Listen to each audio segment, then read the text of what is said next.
कि चाहे वो अच्छा करे चाहे बुरा, उसका साथ दे। वैसे साथ देने वाले ढूंढे कि उसका सबसे बड़ा लड़का रावण का साथ दे रहा था, मेघनाथ। फिर हनुमान जी ने विचार किया तो क्या मेघनाथ की पत्नी अपने पति मेघनाथ को साथ दे रही? तो हनुमान जी उसके पास भी गए। ये बात करने की बता रहा हूँ, कैसे गए होंगे। घरों में जाना मना भी होता है और जा भी सकते हो। यदि पिता बन के जाओ तो बहू से मिल सकते हो क्योंकि वो आपकी बेटी है। भाई बन के जाओ तो बहन से मिल सकते हो। गलत नजर से जाओ तो नहीं मिल सकते। हनुमान जी कैसे गए? परम पवित्र बन के गए। कोई भी उनको देख करके उनकी आंखों में केवल ही भक्ति थी, और भक्ति वाले व्यक्ति में कोई बुराई नहीं होती। वो बेटी से भी मिल सकता है, बेटे से भी मिल सकता है। ये हमको करने लायक बात है कि हमारी नजर और हमारे कान कहाँ लगे हुए हैं, और गांव में हम रह रहे हैं तो क्या देख रहे हैं। तो वो जब उसकी सुलोचना के पास गए तो सुलोचना मेघनाथ को बोल रही थी, अरे किसी के घर की औरत उठाना वीरता है क्या? ये तुमने कहां से कर लिया? और तुम भी उनका साथ दे रहे हो, बेटे हुए तो क्या? अरे सारे बेटे मिलकर के रोक भी तो सकते हो। तो मेघनाथ की उसकी पत्नी से लड़ाई चल रही थी। तो हनुमान जी ने देखा कि बेटा अपने बाप का साथ दे रहा है लेकिन बहू साथ नहीं दे रही। स्वयं रावण दे रहा है पर उसकी पत्नी साथ नहीं दे रही, मामा नहीं दे रहा, गांव वाले नहीं देख रहे। फिर उन्होंने कहा भाइयों से मिल लेते। मैं घर घर जाना है तो पता सुनी सुनाई बातों से थोड़ी लगेगा। सुनी सुनाई बातें तो ये थी कि पूरी लंका राक्षसों की नगरी है, ये थी सुनी हुई। सुना तो ये था कि लंका राक्षसों की नगरी है। लंका में सब चोर के बदमाश, औरतों को चुराने वाले, लूटने वाले हैं। लेकिन हनुमान जी ने कहा सुनने से तो हमने ये सुना है, पर अब आंखों से देख लो। तो आंखों से देखने के पता लगा कि एक उनका बेटा था जो साथ दे रहा था, और वो युद्ध में निष्णात था। युद्ध में ये उसकी रावण की ताकत थी। पत्नी, बहू और दूसरे बेटे। फिर वो गए भाइयों के पास। भाइयों के पास गए तो विभीषण मिला, और विभीषण तो सवेरे उठते ही भगवान का नाम ले रहे थे। और जब हनुमान जी ने कहा कि छिपकी जाऊं तो, और विभीषण पहचान गए, अरे छिपोगे कहाँ भाई, तुम लंका में आए हो सीता को ढूंढने, मैंने सीता को बचा रखा है, मेरी बेटी उसकी रक्षा कर रही है, रावण उसको डरा रहा है, और मैंने अपनी बेटी को वहां पहुंचा रखा है कि रावण जब भी आए, जब भी उसके डराने वाले आए, तू बेटी भाई रहना। तो मैंने मेरी बेटी को सीता के पास सेवा में रख रखा है। बोलो ये कहानियां हैं कि नहीं है कि मैं झूठी सुना रहा हूं? तो जब हनुमान जी गए तो उन्होंने कहा भाई भी रावण का साथ नहीं दे रहा, और भाई ने तो पूरा परिवार ही सीता की रक्षा में लगा दिया है। तो बोले फिर इस लंका में आक्रमण किस पर करेंगे? अरे लंका को मारेंगे तो पूरी लंका मर जाएगी, तो हमारे साथी मिल जाएंगे जो सीता को साथ दे रहे, जो रावण की बुराई कर रहे हैं। फिर वो आखिरी में सीता के पास गए, और सीता जी से जब उन्होंने अंगूठी दी तो सीता जी ने कहा कि भाई बात तो सही है, तुम आए तो वहां से हो, पर ये विचार करो कि यहाँ बड़े बड़े राक्षस सेना में हैं, उनसे तुम कैसे लड़ोगे? तो उन्होंने कहा माँ को भी भरोसा दिला देता हूँ। तो उन्होंने कहा मुझे भूख लगी है और फल बहुत अच्छे लगे। तो वो आपने पता लंका फल खाए तो जो सिपाही थे बड़े बड़े सब आए, लेकिन हनुमान जी ने सबको मार दिया। तो सीता जी ने कहा ये दिखने में छोटे हैं लेकिन बल में बड़े, विश्वास में बड़े हैं।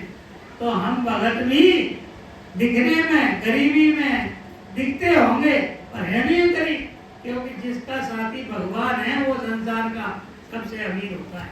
और हनुमान जी के पास कपड़े लत्ते नहीं थे, राम थे उनके पास, और माँ जानकी थी, और अच्छा विचार था, अच्छा काम था। तो हनुमान जी ने तो कभी नहीं कहा मैं गरीब हूँ या दुर्बल हूँ, सीधे जाके घुस गए लंका में, और घर घर जाके देख के पता लगा लिया कि रावण की कमजोरी ये पूरी लंकावासी रावण को नहीं करे। और विभीषण को बोल के आए जो हमको करना काम है कि अच्छे आदमी को बोल रहा है कि हमें मत मिला, बुराई मत करो, साथ में आओ, इधर पार्टी बदलो, तुम रावण के पास में इधर बदलो, वहीं रह रहे हो, वहीं खा रहे हो, वहीं में हमें यहाँ बुला रहे हो, छोड़ के आओ। तो विभीषण से वायदा करके आए कि मैं जा रहा हूँ, तुम भी आओ। और विभीषण जब आए तो राम जी ने पूछा क्या करना है, तो सुग्रीव को तो पता नहीं था। सुग्रीव ने तो कहा दुश्मन का भाई आ रहा है। तो सुग्रीव सुनी हुई बातों पर विश्वास करते थे, लेकिन राम ने कहा सुनी हुई बातों पर विश्वास नहीं करना, हमने हनुमान भेजा था। हनुमान क्या कह रहा है? तो हनुमान कह रहा है कि ये अपना मित्र है, राज्य छोड़ के आया है, रावण से लड़ के आया है। तो राम जी ने वही समुद्र का पानी लेके तिलक किया और कहा रावण मरा तो राजा तुम मरो। और सारा संदेश लंका में गया तो ढोल बजने लगे, मादल बजने लगे, नाचने लगे। खुल के नहीं नाच सकते थे क्योंकि रावण मार रहा था। मन ही मन घरों घरों में दिया जले। और क्या हुआ, सबने कहा कि रावण के साथ जाओगे तो नकली लड़ाई लड़ना, असली नहीं लड़ना, क्योंकि सेना में है, पैसा ले रहे, खा इसका रहे। तो पूरी लड़ाई 3 महीने चली। यदि असली लड़ाई होती तो 1 महीने चलती, पर यूं लड़ रहे थे, मर रहे थे। रावण मरने के बाद विभीषण राजा बना। विभीषण को राजा बनाना ये कौन देख के आया था? हनुमान जी देख के। लंका में सभी को नहीं मारना ये कौन देख के आया था? हनुमान देख के आया। लंका में असली दुष्ट कौन है? सिर्फ लड़ा, एक भाई लड़ा कुंभकर्ण, वो भी उठ करके गया कि मैं भाई के कारण लड़ रहा हूँ, बाकी हथियार नहीं ले जाऊंगा तेरा। ये बातें आपने सुनी होगी। तो ये काम कौन करके आया? हनुमान। त्रेता युग में। और आज हम कलयुग में सुनी सुनाई बातों को ऐसे बोल देते हैं ये सब बुरे हैं, महिलाओं को बोल देते हैं ये बुरी है, लड़कियों को बोल देते हैं बुरी है।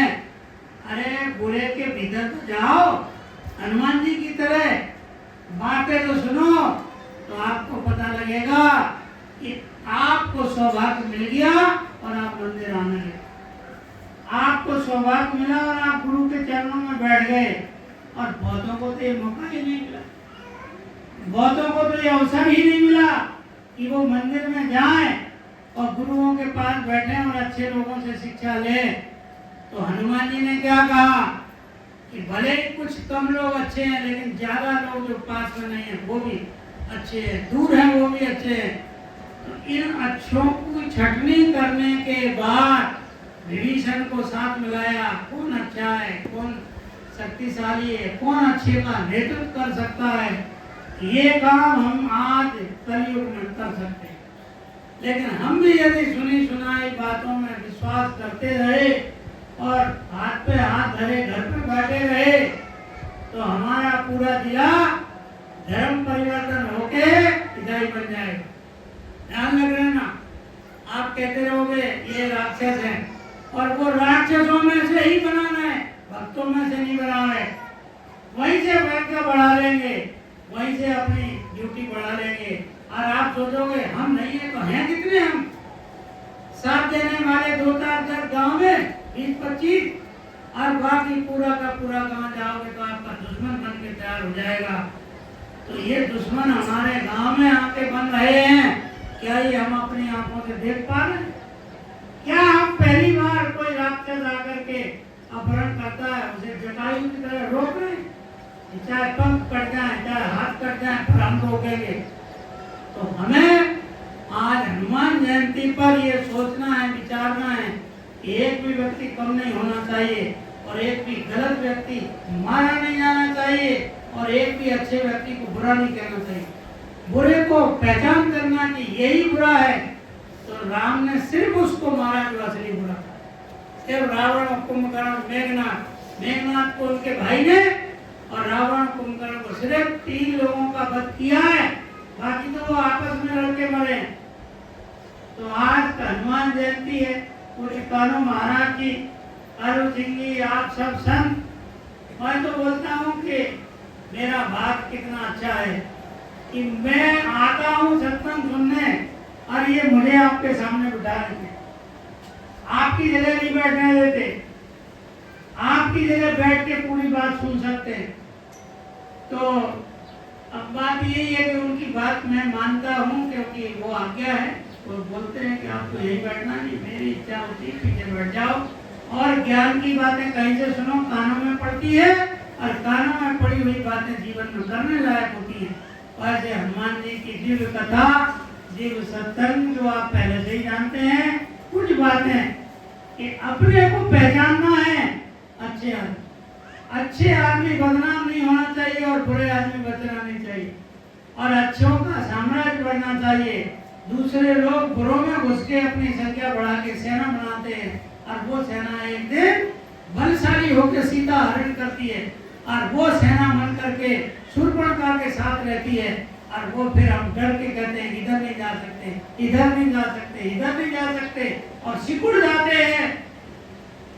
जहाँ पूरी समुद्र पर्यंत भारत भूमि अपनी है, जहाँ हिमालय से लेके और समुद्र की धारा तक, लहरों तक अपना भारत भूमि है, वहाँ कितना सिकुड़ गया।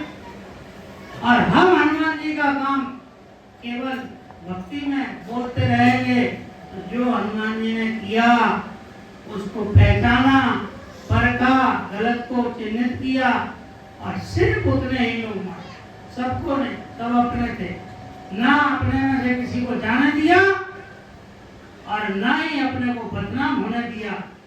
सत्संग राम के पास आए, सबको भेज दिया, जाओ राम जी के पास, और सब